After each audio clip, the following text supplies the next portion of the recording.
Everyone's here because you guys are very passionate about apps and about mobile in Indonesia. So today, instead of going into talking about technology and app indexing, in my line of work, I work mostly with growth stage startups in apps and game who are looking to acquire users in their own country, regional, and global across Southeast Asia and Australia and New Zealand. So what I'm hoping to do today is to distill down some of the learnings and observation that we have from working with a lot of startups across the region and share with you how do you start app marketing right. Okay, if I can get this, here we go. So just all day today, I think everyone has been hearing stats on why Indonesia is exciting. So I'm going to tell you that it is exciting, but we're only scratching the surface. If you look at Indonesia on benchmark with other countries across Asia, while penetration is at 43%, there's a lot more to come. So not even half of Indonesia population is on their smartphone yet. But the exciting number that we look at is how many percent actually use mobile as their primary device. You guys are way ahead. 71%. That's exciting. The average number of apps that users in Indonesia have installed on their phone is roughly around 33 apps per user. That's a lot of apps, but if you look at more developed countries like Singapore and Korea, there's still room to grow. Yet, it's not all rosy. Why? There's a lot of apps, but how many apps actually get love, share of user time? And that's a currency of today now. It's really hard. You can get it installed, but what will they do with your app? What will they do with your games? So we did a study with TNS and found that out of the 33 apps that are installed on an average Indonesian phone, only about 7 apps get used on a daily basis. The rest are not getting as much love.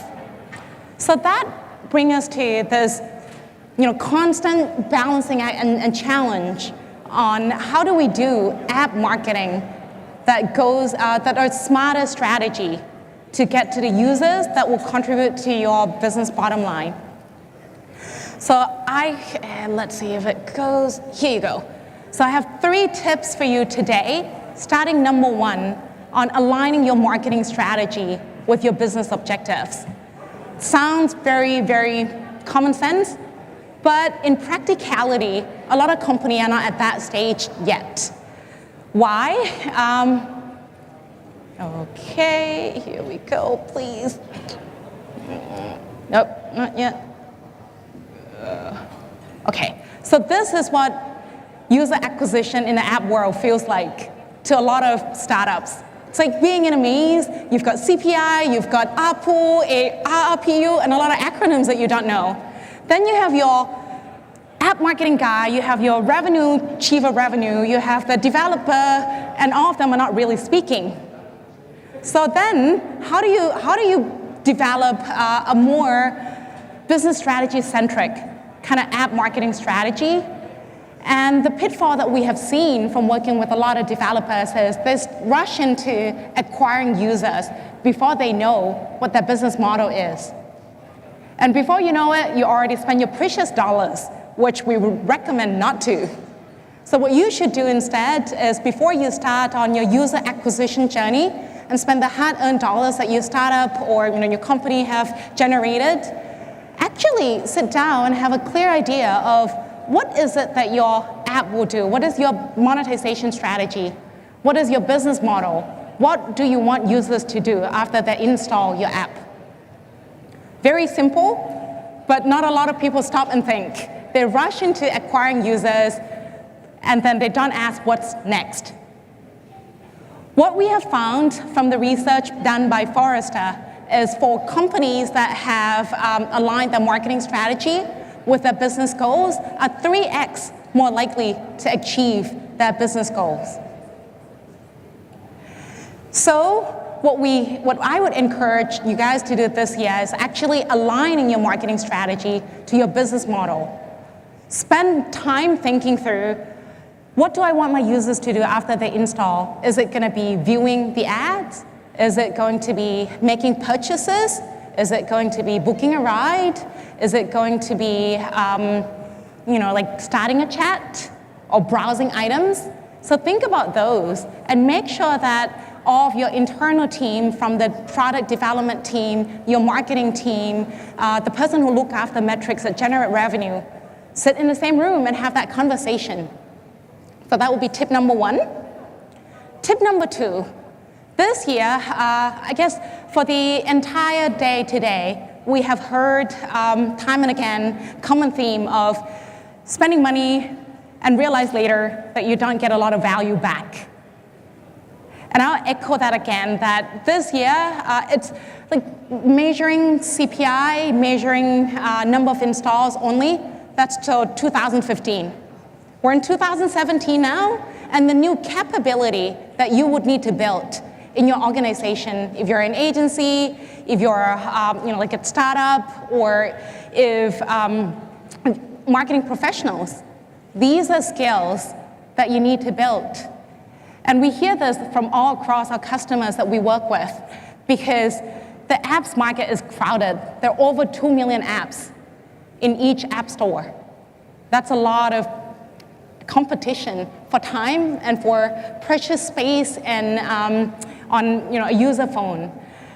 And then how do you differentiate yourself? How do you actually understand your business more? So these are 2 things that I think will become very, very valuable for marketing professionals and for company to develop: analytics and creatives. Let's see what that means. So you won't be able to start slice and dicing down your data unless you start tracking it. That's the first step. There's a lot of analytics and attribution company out there. Firebase is one of them. There's a lot, AppFlyer's here, Coachava's here. There's a lot of people. Make sure you track your data. And once you track, make sure you actually have access to it and view it, because tracking it without making any meanings of it, it's no use. So start looking at this stepping stone of tracking it, make sure you have access to it, make sure you have people who can actually interpret what all of these data means, make sense of it so that you can use that to take action, be it to tweak your marketing campaign or to work with your dev to improve the experience inside your app. So the evolution that we have seen from analytics side of thing, when you do your app marketing, back in the days, the old days, the CPC world, life was so simple. Then you start thinking about CPI, cost per install, and that gives you, how much you spend, but it doesn't really give you any insight on the value of the user. Then you start moving on to think about ROAS, another acronym to add to your book, return on ad spend, and that gives you a short-term view of after you spend money within maybe people, sometimes they measure D3, sometimes they measure D7, that's a ROAS, but it only gives you a short-term view of how much return do you get from that specific marketing campaign. But this year, more and more people are talking about LTV. The term gets mentioned multiple times throughout the day. And this allows you to look at more of your user lifetime value as an individual. Not everyone is equal. Let's see what that means. And here you go. So, do you know what a customer is worth to you? That's a question. If you don't know, go back and ask your app marketing people today. Give them some homework. Let's look at 2 scenarios. Scenario 1, if you acquired a user at $9 CPI, all fictional numbers, or if you acquire users at $19 CPI, if I ask you what is better for you, some will say, hey, definitely the $9 is cheaper. That's where I should go. Do you have enough data to actually understand them? If the $9 CPI users spend $10 in 1 month, yeah, you're positive on your ad spend. But if you compare to the $19 CPI, if that particular user signed up for a subscription that will cost them $10 a month, which one would you go after? So the key is profitability over time. Let's take a deeper dive into that scenario. Two scenarios, A and B. So it's all over time. If you look at D3, sometimes they don't make purchase on day 1 or day 3. We wish all users would download our app and become profitable on the same day. It doesn't work like that. You need to have more long-term view to actually understand your users. So look at this scenario. A, you acquire a user for $9, sign up for spend $10 upfront. But you have scenario B, you spent $19, but this user signed up for the subscription that we talked about on a monthly basis, recurring, $10 every month.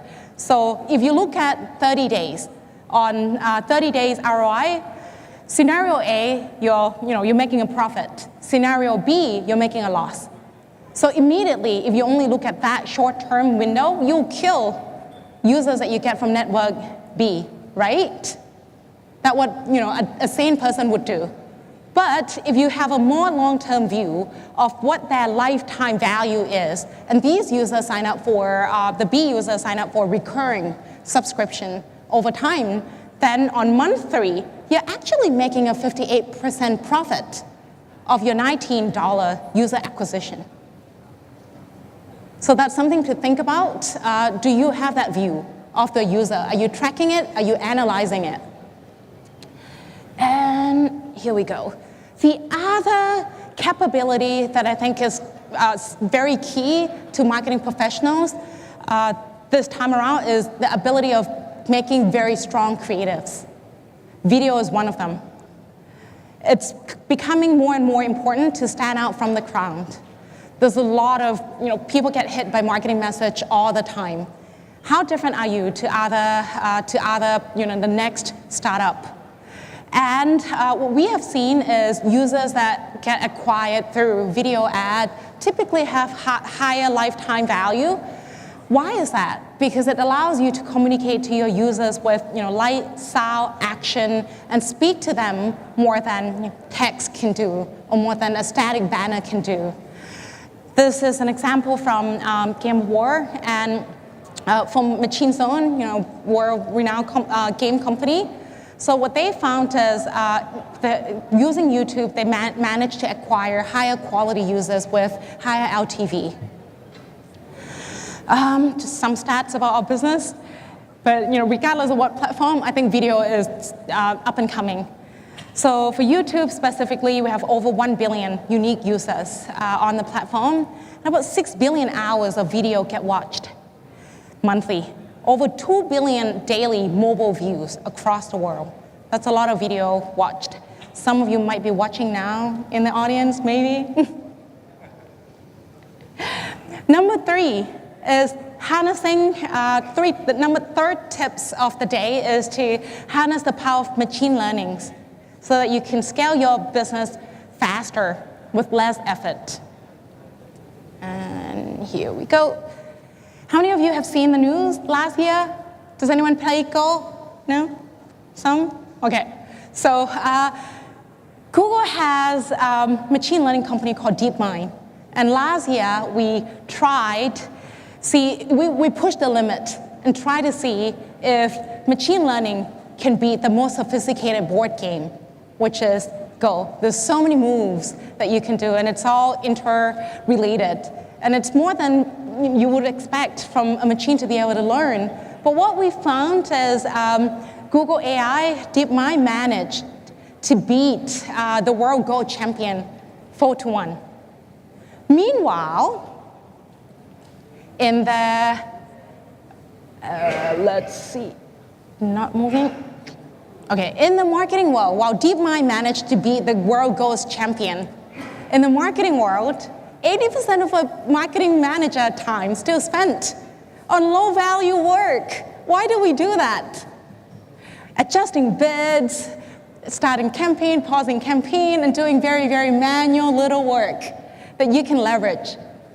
The power of machine learning so that you can spend time on work that is more valuable to your business.